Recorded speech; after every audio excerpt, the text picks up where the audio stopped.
Bueno, gaurko gunean Tango Gameworks Studioak sortutako eta Bethesda Softworksek publikatutako joku berriaz hitz egingo dugu, baina honen garrantzia ulertzeko kontekstua aztertuko dugu lehenengo. Tango Gameworks 2010 urtetik lanean ari den estudio japoniar bat da, industria honetan garrantzi handiko figura batek sortua. Gu gaur analizia hau bizitzera eraman gaituen pertsona, Shinji Mikami. Zuetako batzuk ezagutuko duzue eta dagoeneko jakingo duzue zerk egiten duen Shinji Mikami garrantzitsu. Baina ez dakizunantzako beira da Resident Evil bideojoko seriaren sortzailea. Seria hau sortuta gero, esan bezala gaurko estudio protagonista sortu zuen 2010 urtean eta urte berdin horretako urrian Zenimax Media Incek erosi zuen Bethesdaren menpean dagoena. Momentu horretatik 2 urte pasatu bar izan ziren Tango Gameworksek bere lehenengo proiektua aurkeztu zuen arte, The Evil Within. Lehenengo jolas honen ospea dela eta The Evil Within 2 sortu eta publikatu zuten. Beraz, orain gaurko jokuaren sortzaileen inguruko kontekstu apur bat dugu. Baina zer dela eta bizi izan du boom bat joku honek? Urte honetako urtarrilaren 25ean Xbox eta Bethesdak Developer Direct konferentzia ospatu zuten. Bertan, The Elder Scrolls Online, Forza Motorsports, Minecraft Legends eta Redfall jolasen inguruko informazioa espero zuten ikuslek. Baina espero ziren 4 jolas hauetaz gain 5. jolas baten inguruko informazioa jaso zuten. Hi-Fi Rush. Gainera, bideojoko orkestaz gain konferentzia bukatu bezain pronto, publikatu egin zuten Game Pass zerbitzuan arpidetuentzako guztiz jostagarria izanik. Nik dagoeneko jolastu dut. Beraz, kaixo, baikuga naiz eta ongi etorri Hi-Fi Rushen nire analizi pertsonalera.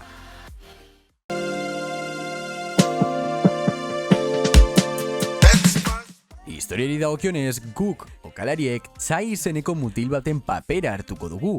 Ikusiko dugun bezala Chai elbarria da, besoa txartu duelako. Honek eta Rocky Zarra izatearen ametsak Bandelight Technologies enpresaren kampusera eramango du. Kampus honetan Armstrong izeneko proiektua eskaintzen du enpresak eta gure protagonista voluntario orkestuko da. Izena ematean Chai gorputzadar zibernetikak ordezkatzeko proba programan sartuko da. Izan ere ikusiko dugu nola Cale Bandelight enpresako CEOak eskutuan aipatzen duen Chai zaborbiltzaile bihurtu nahi dutela. Hala ere, Chairen gorputzadarrak ordezkatzeko prozesua hastear dagoenean, Calek Chairen MP3a botatzen du. Honen ondorio gisa, transformazio prozesu horretan MP3a Chairen bularran erortzen da, ekuazio horretan gehituz. Honek Chairi botere berezi batzuk emango dizkio, ingurun eta musikarekin konexio berezi bat sortuz. Transformazio edo istrip honen ondorioz, enpresak Chai akatzkizak katalagatuko du eta segurtasun robotikoak bidaliko dituzte bere bila. Chai bere botereen gaitasunaz konturatzen denean bere beso berriak duen indar elektromagnetikoa erabiliko du gitarra baten diseinu duen arma bat sortzeko. Kapasitate hau hasiera batetatik berarentzat prest zuten zaborbiltzaile roletik dator. Beraz, Chai guni horretatik ies egiten zaituko da eta prozesuan 808 izeneko katu robotiko batekin egingo du topo. Katu honek Peppermint izeneko aliatu batetara bideratuko du, katuaren jabe edo sortzailea dena. Katuaren bidez, Peppermintek eskutalekura bideratuko du Chai eta bertan ies egiteko laguntza eskainiko dio. Aliantza honetan Armstrong proiektuaren atzean dagoen konspirazioa ikertuko dute.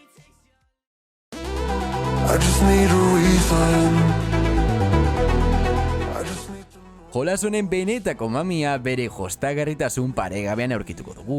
Esan bezala Chai protagonistak botere ritmiko bat garatuko du esperimentoren ondoren. Botere hau izango da jostagarritasunaren oinarria eta gainontzeko guztia bere gainean eraikiko da. Jolasa erritmo jario bat da eta gu ere jokalari gisa erritmo horretan murgilduko gara.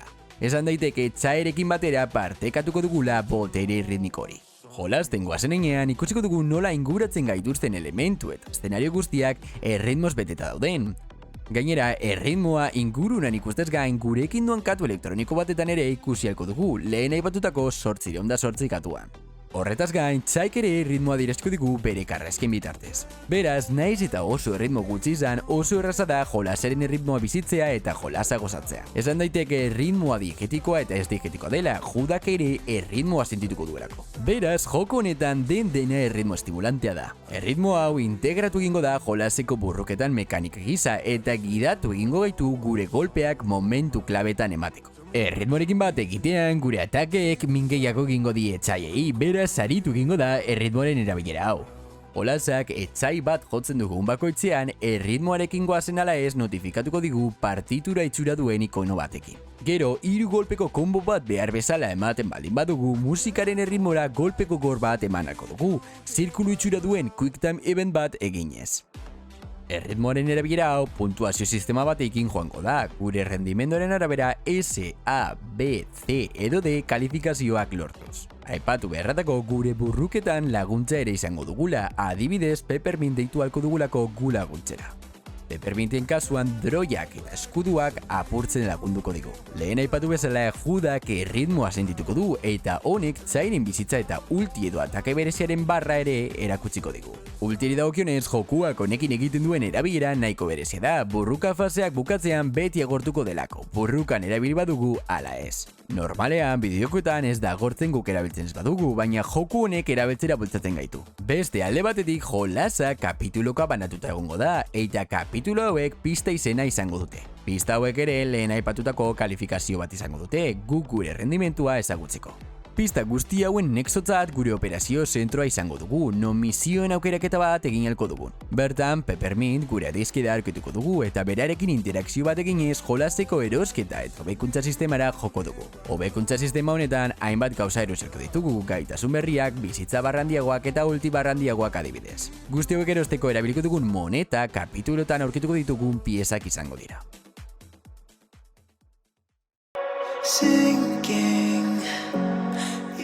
Beraz, jolasaren estudioak aurretik egindako jokoei begiratuz eta developer direktorretan bizitako sorpresa horren ostean, jolas hau oso bitxia dela esango nuke.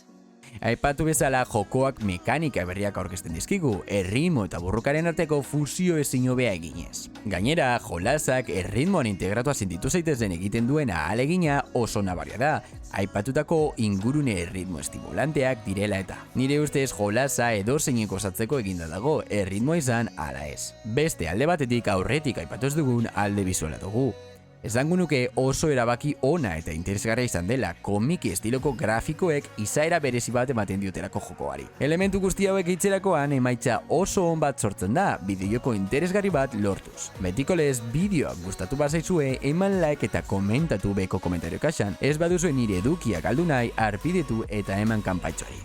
Hau esan da, baikuga naiz eta hau izan da nire Hi-Fi Rush bideojokoaren analizi pertsonala. Beste batera arte, agur!